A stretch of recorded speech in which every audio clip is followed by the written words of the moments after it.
Consider the following. Here we have 3 different chords, 4 chords total, but the first and the last one are the same, right?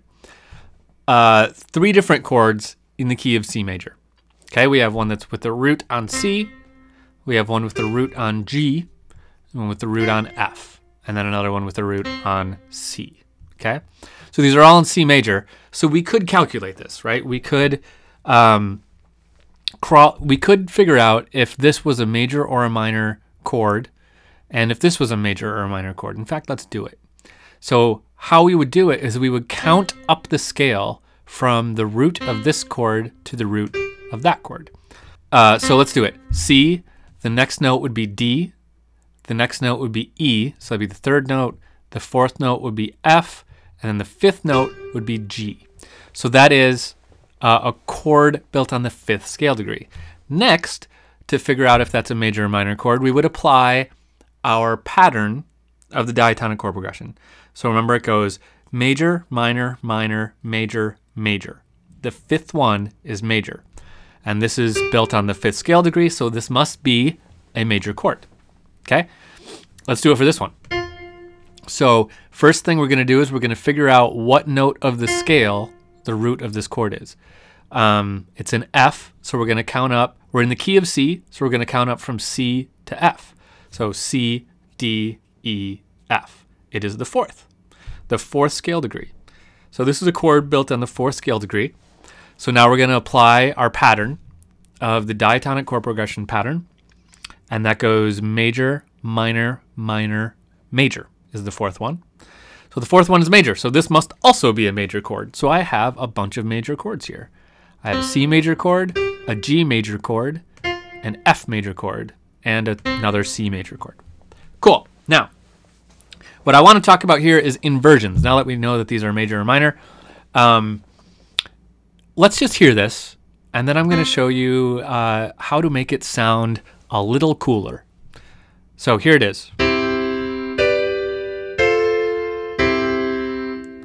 Okay, now these chords are all in what we call root position, meaning the root note is at the bottom.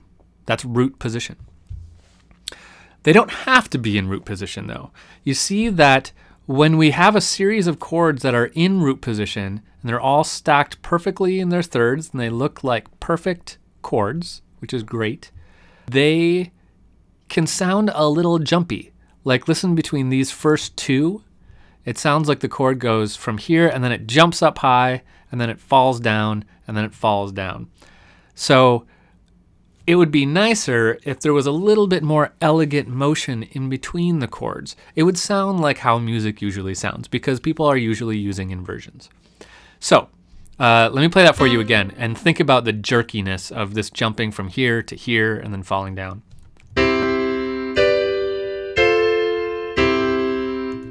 Okay, now you might not hear it as jerky because this is just the way you're hearing it for the first time. Let me fix it. Not fix it. Let me change it to use inversions. So we're all these chords are in root position here. I'm gonna leave my C major chord in root position, but I'm gonna change my G major chord so that it doesn't jump up so high. Now I'm not gonna change any notes. All the notes are gonna stay the same. I'm just gonna change octaves. So I'm gonna take this D at the top, I'm gonna put it at the bottom, okay? So it's still G, B, and D. I just put the D at the bottom. Now I'm gonna take this B, I'm gonna put that underneath the D. There we go. Still the same notes, but now we see this note stays the same, right? And this C and E just kind of falls down. So now so this is now an inversion. And there's fancy names for which inversion we're doing, whether the 5th is at the bottom or the 3rd is at the bottom. In this case, the 3rd is at the bottom.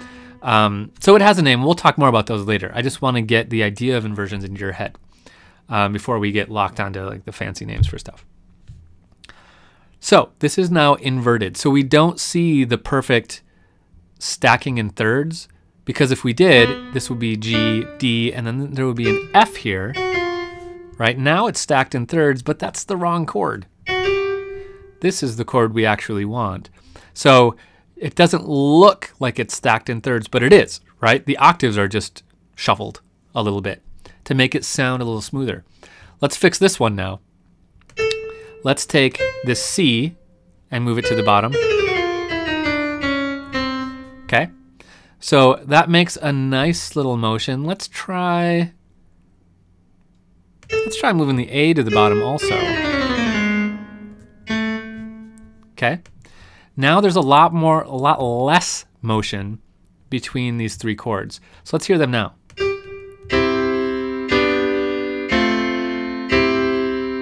Right, now that might sound a little more like what a pop song sounds like, because the notes are not jumping around so much to stay in root position. When you play on a guitar, you hardly ever play in strict root position. The guitar is kind of designed so that the shapes we use for our chords, they usually have the root at the bottom, but the way we stack the octaves above are kind of different so that notes flow together quite well.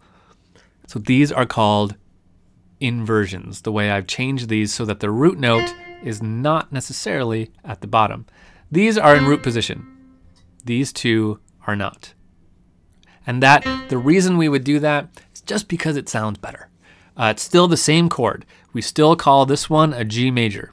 We still call this one an F major. So we didn't change any notes. We didn't change the name of the chord or anything. We just shuffled around some octaves so that it sounds a little more interesting. Let's take this A and put it back up at the top. And let's hear how that sounds. It's going to be a tiny bit different. Right, so now it kind of goes up a little bit there and then back down. One of the reasons that kind of shows why we like it is imagine these are singers. Imagine we have three singers, each singer singing one of these notes. So this first singer is always going to sing the top note. So he's going to sing a G, and then he's going to stay on a G, which is nice. He's going to go up to an A, and then he's going to go down to a G, right? So this really nice melody of having the same note and then up and then down, back to the same note. Very simple line. Let's look at the middle singer. She's going to go on an E, down to a D, up to an F, because they're always going to be on the middle note, and then she's going to go down to an E, right? So she's going to start and end on the same note, but go down, up, and then back. Let's look at the third singer is going to go down here, and then down to a B, and then back to a C, and then stay on a C. So a much simpler melody than just jumping around like crazy, which is hard to do with your voice. And because, well, not because it's hard to do with your voice, but it sounds better to not do that. So this is an inversion. Now this makes spotting chords a little trickier because of the change here. But if we wanted to confirm that this was actually a G major chord, what you can do is just start playing with the notes and try to get them to line up in that first third pattern. So if you see one of these in the wild and you're like, I think that's a triad, just start playing with the octaves.